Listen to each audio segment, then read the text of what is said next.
Quand on pense à la monarchie élective, bien évidemment, on pense à quelqu'un comme Macron. Dans l'histoire de la philosophie politique, des philosophes comme Montesquieu, Rousseau et d'autres avaient un nom beaucoup plus précis pour parler de ce type de régime. Ils disaient que c'est une aristocratie élective. Rousseau dit il y a différents types d'aristocratie. Il y a l'aristocratie héréditaire, qui est peut-être celle à laquelle on pense d'habitude, c'est-à-dire les nobles au Moyen Âge. Par exemple, on est duc de père en fils, par exemple, ou marquis de père en fils, et on se passe le titre dans sa famille. Mais Rousseau disait, il y a quelques systèmes, il pensait entre autres à des cités en Italie ou en Suisse, il disait, il y a quelques cités où en fait la population élit un conseil, un petit groupe d'individus, et Rousseau disait, ça c'est une aristocratie élective.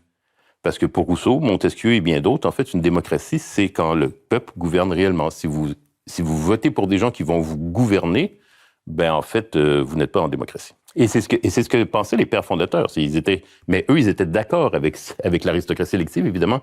Ils se disaient pas des aristocrates, c'était pas très sympathique, mais c'est ce qu'ils sont. C'est des aristocrates. C'est une aristocratie élective, et j'irais même plus loin en termes institutionnels. Les fameux parlements, en fait, qui viennent en fait du Moyen Âge, étaient composés en fait de seigneurs, de grands, des archiducs, des archevêques, des ducs, des marquis, etc. Donc c'était l'aristocratie qui était dans les parlements à l'époque, dans le système féodal. Ces parlements ont continué, se sont développés et ont pris de plus en plus de pouvoir et d'influence dans notre système politique. L'Assemblée nationale, la Chambre des communes en Angleterre, au Canada, etc. Le Congrès aux États-Unis.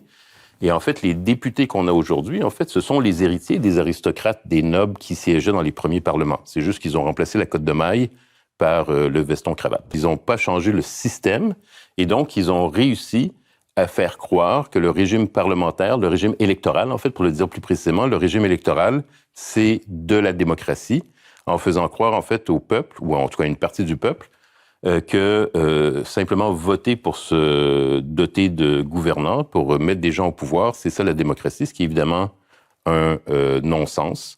Donc pour moi, c'est pas représentatif dans le vrai sens du terme. Ils ont une prétention de parler au nom de la France, ou de parler au nom de la nation, ou parler au nom du peuple, ou même de parler au nom de certaines classes ou catégories, mais c'est une prétention. J'utilise même pas le terme représentatif parce qu'en fait, en termes de représentation, c'est un miroir vraiment très déformant. Déjà, si elles étaient un miroir de la société, au Parlement, on aurait des chômeurs. Mais on n'a pas de chômeurs puisqu'ils ont un métier, ils sont députés. Et évidemment, la structure socio-économique, socio-professionnelle des députés, leurs origines socio-économiques, socio-professionnelles, est totalement déformée par rapport à l'ensemble de la population.